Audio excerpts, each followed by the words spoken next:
El Cajal Oro.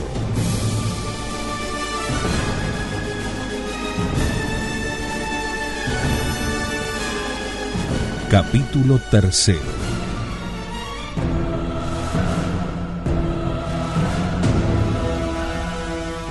Al darse el postrer abrazo, todavía David, agarrando por los hombros a su hermano mellizo Matías y mirándolo en el fondo de los ojos, le preguntó: ¿y si no consiguieras el indulto, volverías lo mismo? Sí, hermano, si no consiguiera tu indulto, volvería lo mismo. Mi indulto no, el tuyo querrás decir, como tú quieras. Pero desde este momento, y puesto que eres tú el que se queda preso, el indulto que yo debo pedir no es el mío, sino el tuyo. Adiós, hermano mío.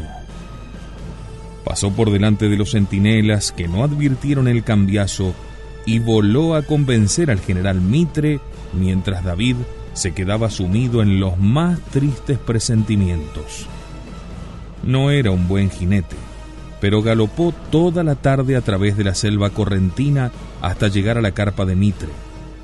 Pero el generalísimo de los ejércitos aliados estaba a 20 leguas de allí.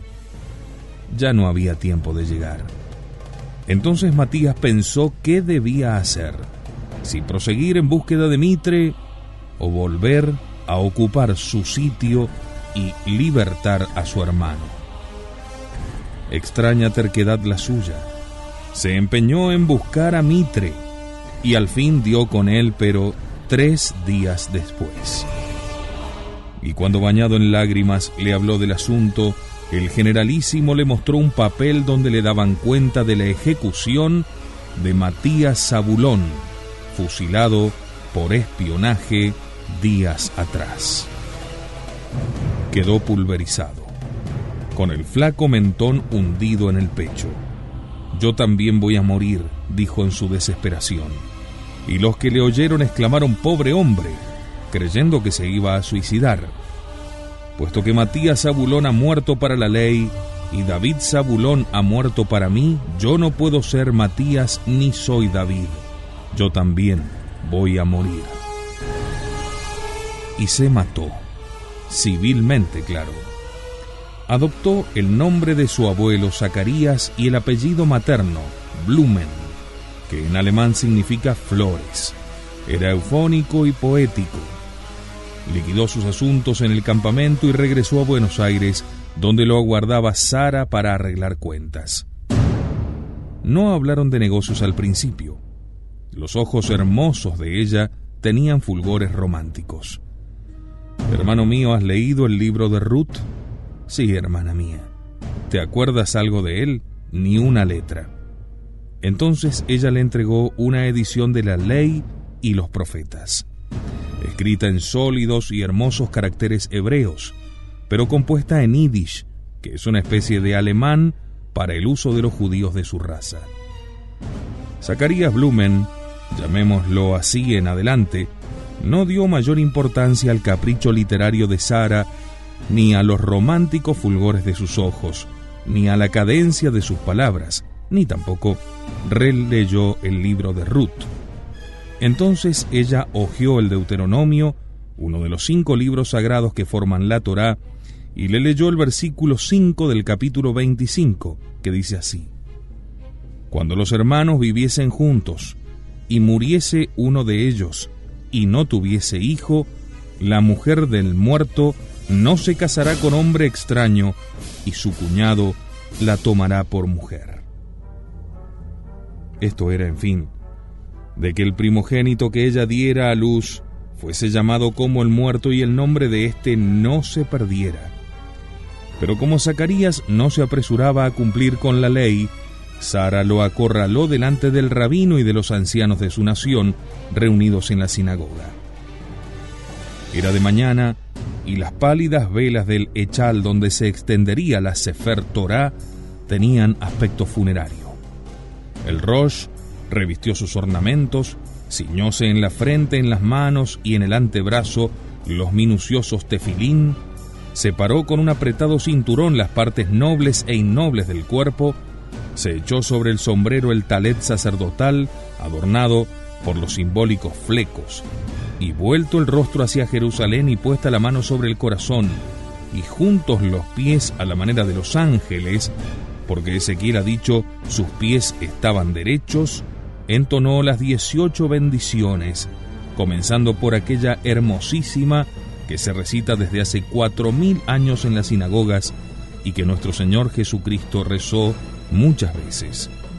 Bendito seas, Señor, Rey del universo, que produces la luz y creas la oscuridad, que haces la paz y sacas las cosas de la nada, y día por día renuevas la obra de tu creación. Después, vuelta la cara a la concurrencia en la que había muchas mujeres, desplegó un rollo de la Torá, leyó algunos pasajes y lo cerró diciendo: esta es la ley que nos ha dado Moisés. Guardólo respetuosamente y volviéndose al pueblo explicó la historia de Ruth la moabita.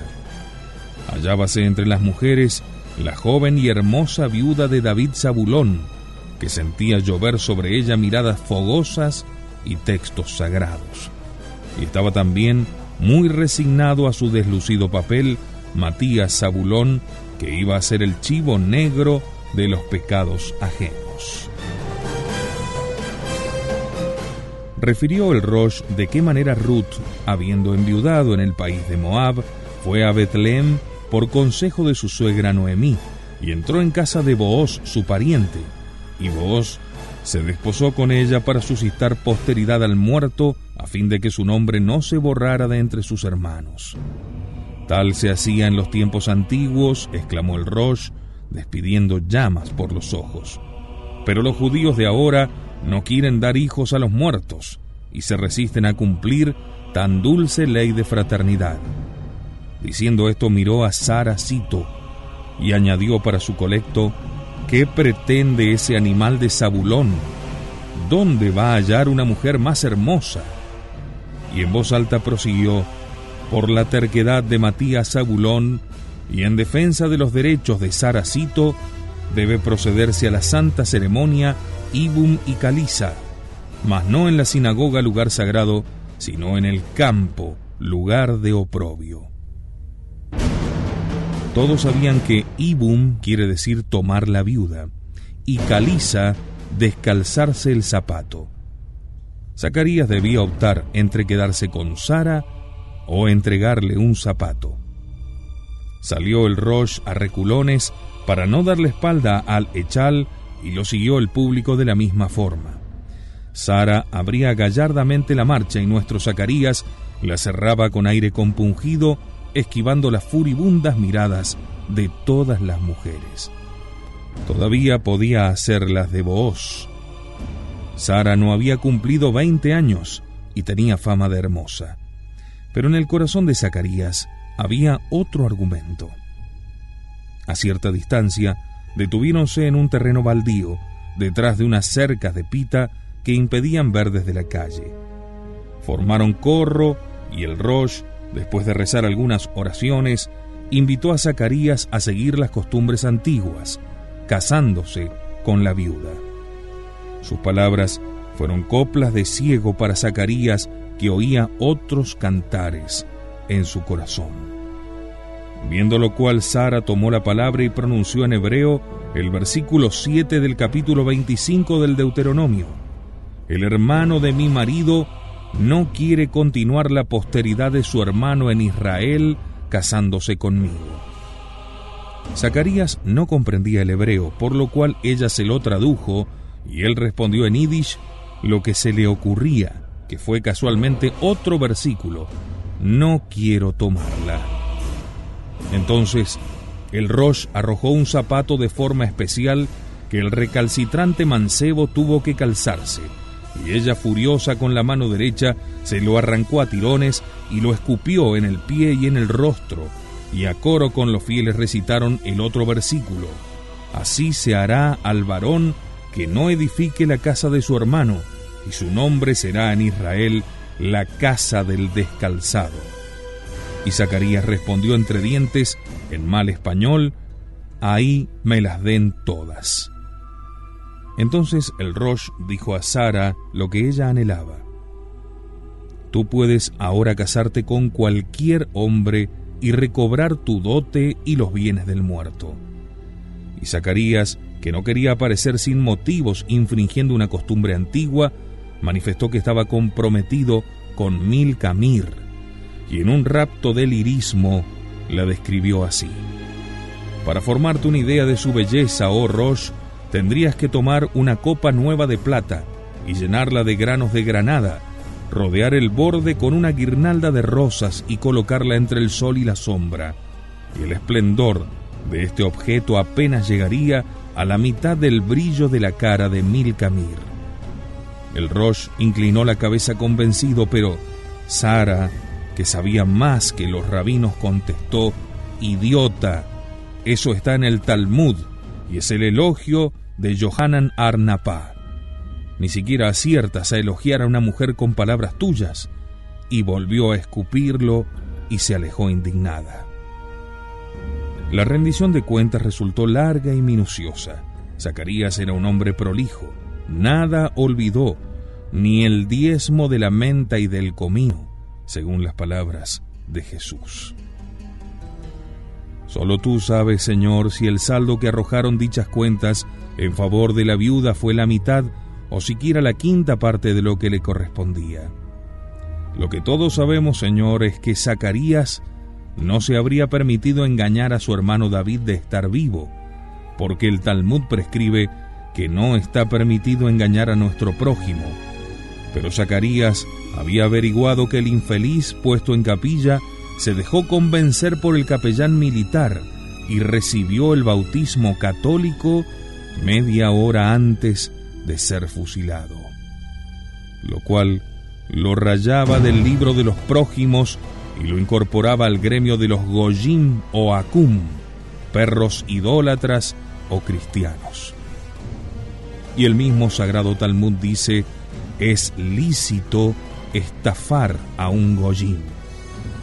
Pues conforme a la doctrina talmúdica expresada en su Código Civil y Criminal, el dinero de los Akum es semejante a un bien sin dueño.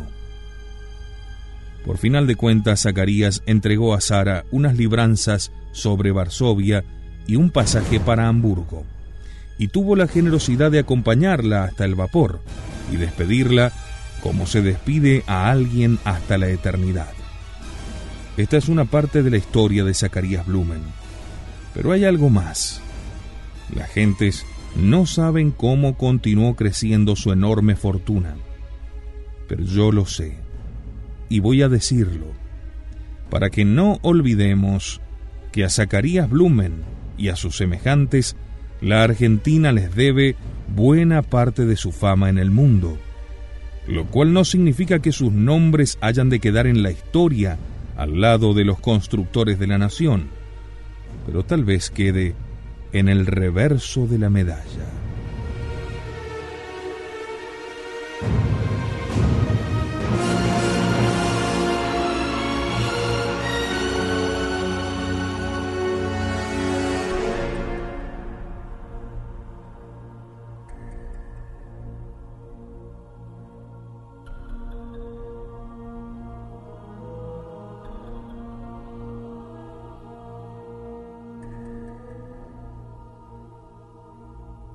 Restauradas las ruinas de la Guerra del Paraguay, sobrevinieron años de gran prosperidad y se desarrolló en los argentinos el amor al lujo y como consecuencia una afición desmedida a los géneros de seda, afición que el gobierno quiso contener grabándolos con fortísimos derechos de aduana. Zacarías Blumen se puso en contra del gobierno y en favor de los argentinos, y se dedicó a procurarles aquellas preciosas telas libres de impuestos fiscales. Las compraba en el Japón o en Italia y las ocultaba en sus depósitos de la banda oriental entre Montevideo y la Colonia. Allí las recogían sus lanchas más veloces y mejor tripuladas que las de la policía aduanera. En una noche cruzaban el Río de la Plata y descargaban su rica mercadería en lugares secretos de la Costa del Tigre o las barrancas de San Isidro. En los gastos del negocio, Blumen incluía siempre una partida para el comisario de la región o para el jefe del resguardo, lo que los argentinos llaman coima. En el lenguaje técnico se dice lubricante, maría viscosa y fluida que se deposita en los ejes y engranajes para evitar que chillen. A veces parecía que algún engranaje rechazaba el lubricante y los pobres marineros de sus lanchas tenían que andar a los tiros con guardias aduaneros entre los sausales de la costa y los meandros del delta. Pero tales accidentes apenas interrumpían el tráfico durante algunas semanas. Zacarías curaba a los heridos, olvidaba a los muertos y echaba más lubricante, o lograba que se removieran aquellas ruedas inferiores que no se dejaban engrasar debidamente. A pesar de estos gastos, las sedas de Blumen podían venderse en Buenos Aires a la tercera parte del precio de las que llegaban por el puerto legítimo. Pero Zacarías se guardaba de venderlas a ese precio por no arruinar a sus honestos rivales. Se limitaba a rebajar las suyas a la mitad, lo cual le permitía realizar dos cosas buenas: no ganar más de un 20% y no fundir del todo a los comerciantes honestos. La experiencia le había enseñado que solamente gracias a la honestidad de los hombres hay negocios para los pillos. De la seda pasó a los cigarrillos, a los encajes y a la morfina. Los buenos negocios son como las cerezas: en el tronquito de unos se enredan otros. Y así él, buscando gentes discretas y hábiles que expandieran sus alcaloides, descubrió un nuevo filón. Había observado que entre los centenares de miles de inmigrantes que los buques de Europa vuelcan sobre las indefensas playas argentinas, venían muchas damas ilustres, baronesas y condesas, de apellidos difíciles, ávidas de explotar sus buenos modales y el sonido de sus nombres: la condesa Kozlowski, la baronesa Sitininsky. Y había observado también, pues a Zacarías no se le escapaba detalle alguno, que los caballeros porteños gastaban con placer su dinero en las guanterías y perfumerías, y también en las bombonerías, atendidas por jóvenes extranjeras con nombres románticos. En aquellos tiempos, cuando Olga o Eva o Abigail decidían cambiarse de nombre, acudían a las óperas y se rebautizaban Gilda, Norma, Aida. Ahora las óperas han caído en desuso y las muchachas prefieren los nombres en inglés de las artistas de cine. Zacarías fue el primero en Buenos Aires que relacionó estos dos hechos triviales, al parecer: el cursi romanticismo de los caballeros porteños, por quienes las jóvenes se cambiaban el nombre, y la sonoridad de ciertos apellidos de damas inmigrantes.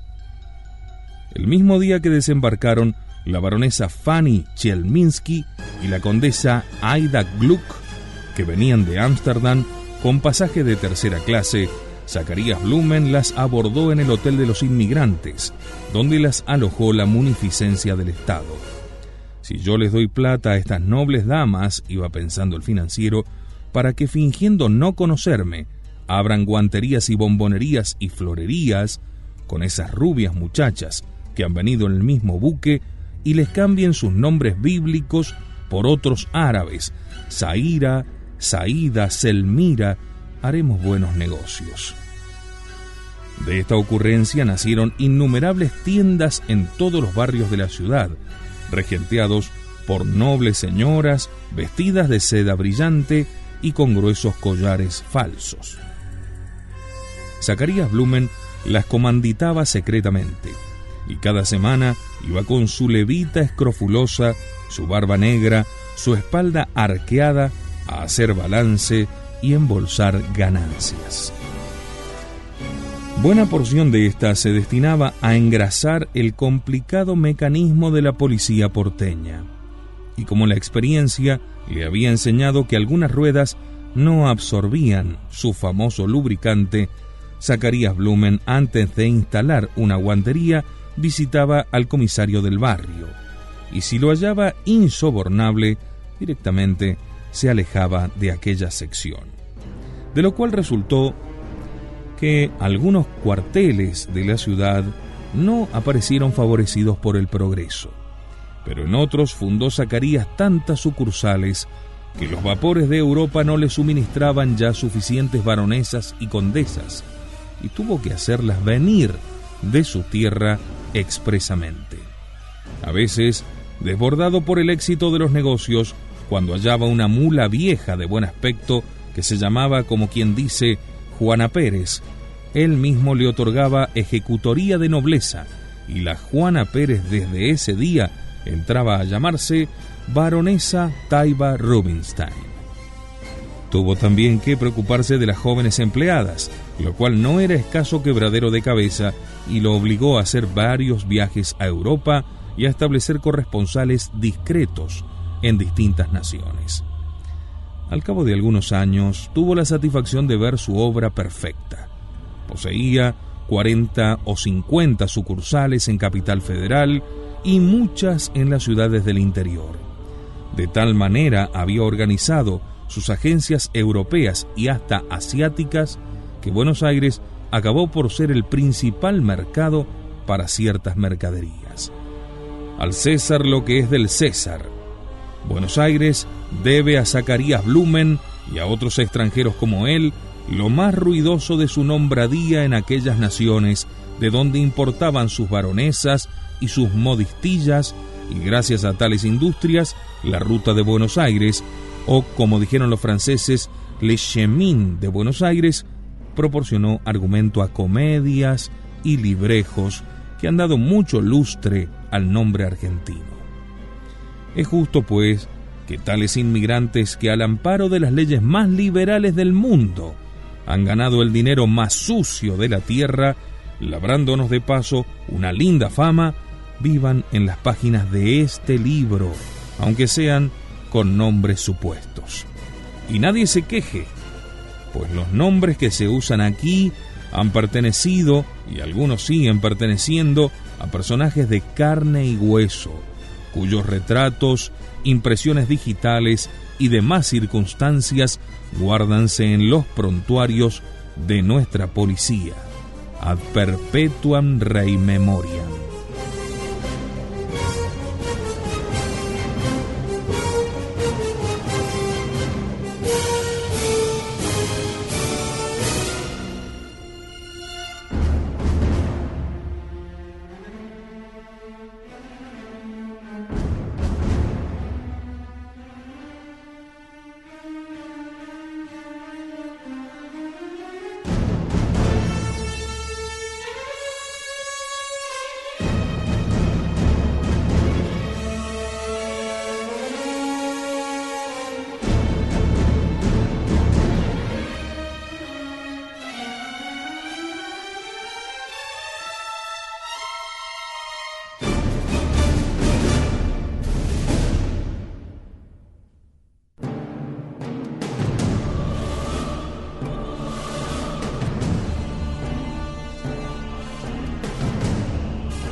Los negocios que manejaba Zacarías Blumen por intermedio de agentes, subagentes, inspectores, apoderados y comisionistas no tenían la menor noticia de él. Su buena fama habría sufrido si la alta sociedad porteña, en cuyos salones acabó por deslizarse con la resplandeciente Milka Mir, cubierta de pedrería auténtica, se hubiera percatado de que él era el capitalista de las baronesas que infestaban ciertos barrios. Zacarías cuidaba su reputación, solamente quería aparecer como dueño del Banco Blumen y aspiraba a ingresar en el Gran Cajal de Buenos Aires. Pero fuese que alguien recordara su historia en la Guerra del Paraguay, o fuese que, absorto en sus negocios, hubiese descuidado la política de su nación, el hecho es que a los 60 años, poseedor de 50 millones de pesos, no tenía influencia alguna en el gobierno del pequeño estado que los judíos forman siempre dentro del gran estado que los acoge. Eso no debía continuar así. Un día, cuando los negocios le permitieron pensar en los destinos de Israel, se mezcló en las reuniones, derramó dinero y astucia, y en el mes de Kislev, en noviembre, en la Asamblea General de los Judíos, fue elegido elector, miembro del colegio electoral que en la siguiente Pascua designaría a los que iban a formar el Gran Cajal. ¿Cómo se manejó en los pocos meses que van de noviembre a Pascua? Ello es lo que el modesto elector del mes de Kislev, en el mes de Nisan, generalmente abril, el primero del año israelita, el 14, víspera de la fiesta de Pesaj, la Pascua, que dura una semana, durante la cual no se come pan con levadura, en conmemoración de la salida de Egipto, fue electo magistrado del Cajal. Al año siguiente, un paso más, y se le designó Rosh, jefe de la secreta institución Síntesis del poderío israelita. Zacarías Blumen, como muchos otros de su nación, había perdido la fe en el Dios de Abraham, de Isaac y de Jacob, pero conservaba el espíritu del Talmud. Tenía el orgullo de su raza, creía en Israel, predestinado para dominar al mundo. Había estudiado la ley y sus comentadores para estar en condiciones de usar la palabra en las asambleas de la sinagoga. Veneraba fanáticamente la Torá, porque su contenido, los 5 libros de Moisés, no solamente son la doctrina, sino también la historia guerrera y gloriosa de su pueblo. Adoraba los salmos de David, donde hallaba entre cánticos de amor y rugidos de contrición regios fragmentos de la epopeya nacional. Y sobre todo amaba a los profetas anunciadores del resurgimiento, especialmente a Balaam, cuya boca, sobornada para maldecir a Israel, estallaba en bendiciones delante del despavorido rey de Moab. Balaam, hijo de Beor, el varón de los ojos abiertos. Qué hermosas son tus tiendas, oh Jacob. Se encorvará para echarse como un león. ¿Quién lo despertará? Benditos los que te bendijeren, y malditos los que te maldijeren. Una estrella se levantará de Jacob, un cetro de Israel, y perecerán todas las otras ciudades. Estas magníficas palabras le hinchaban el pecho y le enrojecían las mejillas. Y aunque prácticamente ateo, creía en el advenimiento del Mesías, pero no un Mesías personal, sino el propio reino de Israel, que alcanzaría la plenitud de su gloria con la llegada del Anticristo. Se puede creer en eso sin creer en Dios, pero no se puede trabajar por eso sin trabajar a la vez por la destrucción de Cristo, única valla que se opone a la hegemonía de Israel, cuyo nombre extraño contiene su historia y hasta su política: el que lucha contra Dios. Día de júbilo fue en casa del banquero aquel día 14 del mes de Nisán, en que se apoderó de las riendas del Cajal. Eso ocurrió en 1900. Zacarías Blumen tenía entonces 63 años y se infló de orgullo porque en la misma elección en que a él lo ungieron Rosh, es decir, jefe del Cajal, a Mauricio Cohen solamente lo hicieron Shemosh, es decir, secretario. Pensó que tenía ahora en su mano el poder de cobrar a su enemigo todas las humillaciones que él y su mujer Sara habían hecho sufrir a los Blumen. No creyó media palabra de lo que el mismo Mauricio le dijera antes de su elección. Serás Rosh del Cajal, porque yo te haré elegir por mis amigos para mostrarte mi estima. Zacarías no agradeció a Mauricio, ni se imaginó que éste, desde su cargo de secretario, era capaz de manejar al Rosh y al propio Cajal. Ignoraba que Mauricio Cohen había puesto los ojos en el joven Zacarías Blumen, el único hijo del banquero para su única hija, Tamar, ambicionando reunir bajo un solo techo a las dos más poderosas familias judías del Río de la Plata. El negocio planeado por Saracito fue bien llevado, y Zacarías Blumen, hijo, buen mozo de 23 años, enamoróse perdidamente de Tamar Cohen. Al siguiente día de su elección, el viejo, sintiéndose Rosh de veras, llamó a su hijo y le habló con énfasis digno de la sinagoga. «¿Sabes, hijo mío, que solamente las almas de los judíos descienden del primer hombre?» «¿Quién dice eso, papá?» «El Talmud. ¿Y sabes que el mundo ha sido creado solo a causa de Israel?» «¿Y eso quién lo dice?» «También el Talmud. Está en el tratado Bereshit Reba, sección 1. El joven guiñó un ojo y comentó con sorna: «Lo que yo no sabía es que fueras tan sabio, papá. ¿Estás estudiando para gran rabino?» «Desde ayer soy Rosh del Gran Cajal».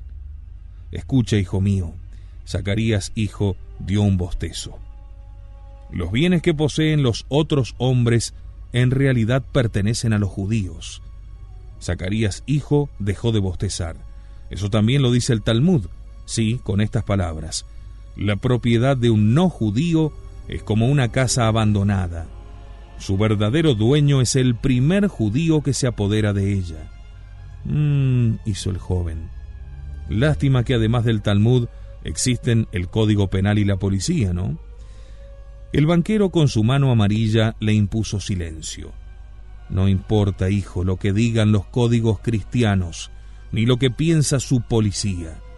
Hoy, los hombres de nuestra raza no son más que el 1% del mundo, pero poseemos el 50% de todas las riquezas móviles. No es bastante. Necesitamos la otra mitad, y la tendremos. Yo no veré ese día, pero tú sí». Los comentadores del Zohar, el libro del esplendor, lo anuncian para dentro de 66 años. En 1966, yo seré muy viejo. ¿No podríamos contentarnos con la mitad del mundo que ya tenemos? Zacarías estuvo a punto de decirle bestia. Se contuvo y siguió aleccionando a su heredero. «En el fondo de nuestra alma hay 4 sentimientos. Óyeme bien. Y si por desgracia falta alguno de ellos en ti, debo pensar que no eres hijo mío y que tu madre anduvo en tratos con los Goyim». El joven Zacarías conocía la palabra dura del Talmud que llama Goy al no judío, en plural Goyim, generalmente a los cristianos. ¿Cuáles son esos sentimientos, padre mío? Una ambición desmesurada, una avidez insaciable, un rencor eterno y un odio inextinguible. «Papá, puedes creer que mi madre es una santa. Hijo mío, ¿eso quiere decir que sientes dentro de ti los 4 sentimientos del alma judía?» «No, papá, no siento ninguno». El viejo se rascó la nuca. «No importa. A los 20 años yo tampoco sabía lo que sentía. Sigue escuchándome. La ambición de dominar al mundo, la avidez de poseer todas las riquezas, el rencor contra los Goyim, el odio a su Cristo». El viejo parecía crecer de estatura y su voz adquiría una endiablada sonoridad. «Padre mío, calla y escucha. Un solo medio existe para satisfacer esas 4 pasiones: apoderarse del oro del mundo, de todo el oro. Entiéndelo bien, porque estas palabras son mis testamentos. El oro metal, el oro sonante. El resto podemos abandonarlo a los Goyim, porque el día que tengamos el oro, aunque ellos tengan todo lo demás, no tendrán nada». «¿Cómo es eso?», exclamó estupefacto Zacarías. «Ni las casas, ni los campos, ni las haciendas, ni las fábricas son riquezas dignas de nosotros». «Nada de eso es riqueza, si el oro está en nuestras manos». «Explícate un poco más, papá, esto me interesa». «Sí, pero guárdalo, porque es el secreto del Gran Cajal. Para conquistar el mundo no emplearemos una espada, sino un libro». ¿Qué libro? ¿Acaso el Talmud? No, hijo mío, respondió con lástima el banquero. El Talmud no lo leen los Goyim. Un libro que ellos leen, la economía política. En ese libro hay un capítulo que es la obra maestra de nuestro ingenio, el que trata de la moneda, especialmente del oro, cuya religión hemos predicado desde las universidades y hemos hecho aceptar a los gobernantes y a los pueblos. Ahora el joven Blumen retenía el aliento, como su padre osaba afirmar que los principios clásicos sobre la moneda fueran doctrina judía. La mano del viejo volvió a levantarse. No era hombre de libros, pero tenía un instinto portentoso para los problemas financieros. La economía política era ciencia cristiana cuando decía que el trabajo es la dignidad humana y base de toda riqueza. Hoy es ciencia nuestra, porque nuestros sabios la han adulterado para meter en los cerebritos de los Goyim una doctrina que nos conviene. El trabajo es una mercadería. No hay moneda sana que no tenga por base el oro. Y como no hay negocio que no tenga por base el dinero, es decir, la moneda, no hay negocio que no tenga por base el oro. Apoderándonos del oro, hijo, dominaremos todos los negocios del mundo. Se detuvo para recobrar el aliento el joven, lo miraba estupefacto. El viejo prosiguió. Es infinitamente más fácil acaparar el oro que las demás riquezas, porque el oro del mundo no pasa de las 10.000 millones, mientras que las otras riquezas son 990.000 millones. Pero no basta apoderarse del oro si los gobiernos y los pueblos dejan de creer en la ciencia de nuestros sabios. Que nuestra doctrina de la moneda se siga enseñando en las universidades y que nuestros banqueros sigan acumulando el metal oro, y antes de 70 años, como dice el Zohar, habremos conquistado el mundo sin escuadras y sin ejércitos. Ya la noche se filtraba en los postigos y el salón se oscurecía. Hora del cajal. El viejo se levantó, desde la puerta enumerando los dedos volvió a decir: acuérdate, 4 pasiones, una ambición, una avidez, un rencor y un odio. Zacarías el joven se quedó pensando si realmente su alma era judía, pues lo único que en ese momento le preocupaba era el amor de Tamar Cohen. Ni Zacarías el viejo ni Milca su mujer sabían nada de tal asunto. Los Cohen habían tenido en secreto las redes para captar al mozo, pero Zacarías el viejo odiaba los recuerdos de la guerra del Paraguay, y la joven Tamar era la reencarnación de la desdeñosa viuda que le contó la historia de Ruth y luego lo escupió en la cara. Al saber que su hijo la cortejaba, tuvo un violento acceso de cólera y lo amenazó con maldecirlo hasta la 5ª generación, y lo que es peor, con echar al mar toda su fortuna para que no heredase ni un centavo. Y durante largas semanas ni él ni su madre lo hablaron, ni siquiera lo miraron. Como no había de enfurecerse si aquel amor desbarataba un proyecto largamente acariciado. Aunque tenían el secreto orgullo de ser judíos, querían casar a su hijo con una cristiana para entrar en la sociedad porteña por derecho propio. Aquella sociedad los toleraba y hasta los adulaba por sus millones. Pero en sus cortesías adivinábase un mal disimulado desdén. Judíos. Sería una gran victoria para su pueblo si Zacarías Blumen casaba a su hijo con una aristócrata, aunque tuviese que hacerlo bautizar. ¿Qué importaba?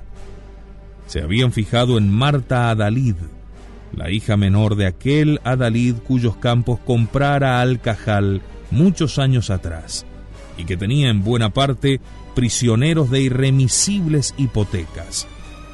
Al viejo Adalid le encantaría entregar su hija al único heredero de su principal acreedor, y éste podría renunciar a los millones de Tamar Cohen porque Marta Adalid poseía un apellido ilustre en la Argentina. Algunas veces hay que ser desinteresado, hijo mío. 6 meses duró la batalla. 6 meses durante los cuales el joven Zacarías estuvo a pique de cometer diversas locuras. Casarse secretamente con Tamar, irse a Europa y hasta pegarse un tiro. No hizo ninguna de las 3. Y acabó por notificar a su padre que estaba resuelto a ser desinteresado. Renunció a Tamar y con ella a la herencia de los Cohen. Se dejó bautizar por un obispo y poco después el arzobispo de Buenos Aires lo casaba con Marta Adalid. Todavía la gente hoy recuerda el esplendor del baile que esa noche dieron los Adalid. Zacarías Blumen, el flamante suegro, saboreaba un doble triunfo. Primero, el de emparentar con tan ilustre casa. Segundo, el de observar ante las damas cubiertas de encajes antiguos y de costosísimas joyas que progresaba en los argentinos el amor desenfrenado al lujo. Política del Cajal era fomentar entre los cristianos la vanidad y la bambolla, obligándolos a meterse en arriesgadas especulaciones, abismo donde perecen las más grandes fortunas. Pero en los salones, justo es decirlo, nadie se acordaba de la novia. La reina de la fiesta fue Tamar Cohen, que atraía las miradas y hostigaba la curiosidad con una desenvoltura graciosa y vengativa. ¿Por qué ardían sus ojos de aquella manera y su risa era extraña e impertinente? Ella estaba en los planes de la sinagoga.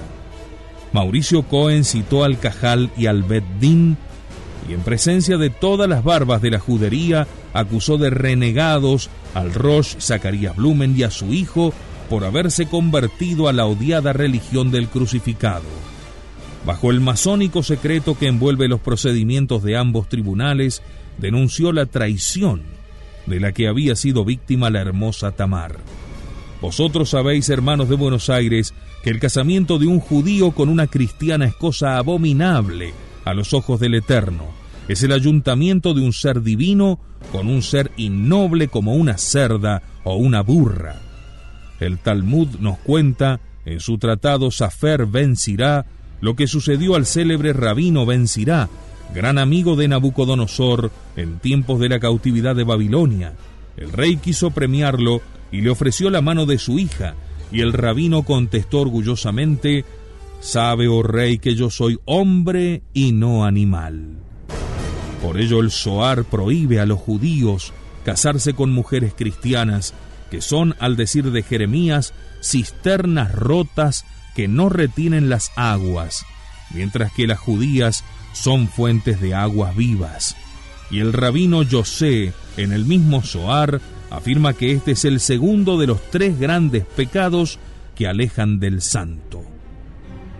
Desgarró sus ropas y pidió que, sin acordarse de la ofensa a la dulce Tamar, sino de la ofensa al pueblo judío, se desposeyera a Zacarías Blumen de su dignidad de Rosh y se les aplicara a él y a su hijo la excomunión del Jerem, expulsándolos así de la sinagoga hasta el día del reinado del anticristo, cuando el santo, bendito sea él, coja la tierra como la orilla de un manto y sacuda a los impíos como se sacude el barro de las vestiduras. La peroración del Shemosh del Cajal impresionó a la asamblea. Blumen se levantó para hacerle frente con bravura y sutileza digna de un rabino. Hermanos de Israel, lo que este hombre ha tramado es la más perversa intriga del mundo, y lo que hemos hecho mi hijo bautizándose para casarse con una cristiana y yo permitiéndolo está prescrito por nuestra ley. Blasfemia, gritó el otro. Escuchad, vosotros sabéis que el judaísmo es indeleble como el color de la piel, porque no es una religión, sino una raza, la primera y la única que salió de las manos del Eterno, bendito sea Él. ¿Por qué los judíos no mandamos misioneros como los Goyim? Porque sabemos que ningún convertido a nuestra religión se volverá judío, como sabemos también que hay millones de judíos que han renegado aparentemente de su religión y siguen siendo tan fieles como el más sabio rabino, Acordaos de nuestro Maimónides, que se hizo maometano. Blasfemia otra vez. Escuchadme con paciencia. Esto no lo digo yo, sino el libro 1000 veces santo. Extrajo de sus bolsillos un texto y leyó esta prescripción talmúdica. El hombre debe ser astuto por temor de Dios. Y a renglón seguido este comentario del famoso rabino Ben Asher. Se permite a un judío engañar a los idólatras, haciéndoles creer que se ha hecho cristiano. Recordad, hermanos del Cajal, del Bet Din y de la sinagoga, nuestra fiesta del Yom Kippur, que una vez por año nos desliga de todo juramento y de toda promesa. ¿Para qué serviría este perdón anual de los perjurios si no pudiésemos engañar a los adeptos del Cristo? Por los papeles que el Rosh iba sacando advertíase que había ido preparado para el combate. Salomón y Leví y Abraham, que lo escuchaban en los escaños de la derecha, se acariciaban las barbas. Está bien. Pero Jacobo, Aarón y Moisés y David y Eleazar rebullíanse fastidiados adentro de sus levitas. Blasfemia, la pobre Tamar. Zacarías guardó sus papeles y desde la altura de su dignidad de Rosh dejó caer sobre la asamblea estas enfáticas palabras. Hemos corrompido a los Goyim, haciéndoles amar el lujo que solo pueden costear con nuestros préstamos. Somos un puñado, pero nadie tan poderoso como nosotros, porque tenemos la fuerza de la finanza, contra la que ningún gobierno puede luchar, aunque se llame Napoleón. Y en Buenos Aires, hermanos míos, ningún otro de mi raza ha hecho más que yo, ni siquiera ha hecho la mitad de lo que yo he hecho. Y a ese hombre, ¿hay quien se atreva a acusarlo y a pedir el jerem contra él? Zacarías se sentó, creyendo por la emoción de los semblantes que había ganado el pleito. Terrible enemigo aquel viejo Mauricio, que de nuevo se alzó tosiendo y con los ojos bermejos de sangre. Has blasfemado, Rosh, y mereces la muerte, mientras nosotros destruimos las aristocracias naturales para levantar la nobleza del oro. Tú nos traicionas para ingresar en la familia de los aristócratas. Mientras nosotros desacreditamos entre los pueblos a los sacerdotes de los Goyim, tu hijo Rosh se hace bautizar por un obispo y tú vas a besar el anillo del arzobispo. Mientras nosotros trabajamos en la destrucción del Cristo, tú, Rosh, vas a prostituirte con tu familia en los templos cristianos. Verdaderamente el misterio de iniquidad ha comenzado, pero todavía faltan años de persecución para Israel y de triunfo para Roma. Pero Roma es la estatua del profeta Daniel. Sus piernas de hierro se asientan sobre pies de barro. Una piedra que vendrá de rumbo desconocido derrumbará la estatua. Esta piedra será el rey de la sangre de Sión, el anticristo que está próximo a nacer y que será anunciado por un obispo católico que apostará a fin de ser su precursor. Si tú, Rosh, puedes afirmar que el obispo que ha bautizado a tu hijo es apóstata y será el profeta del anticristo, entonces podremos perdonarte. Si no, ciertamente mereces la muerte del jerem.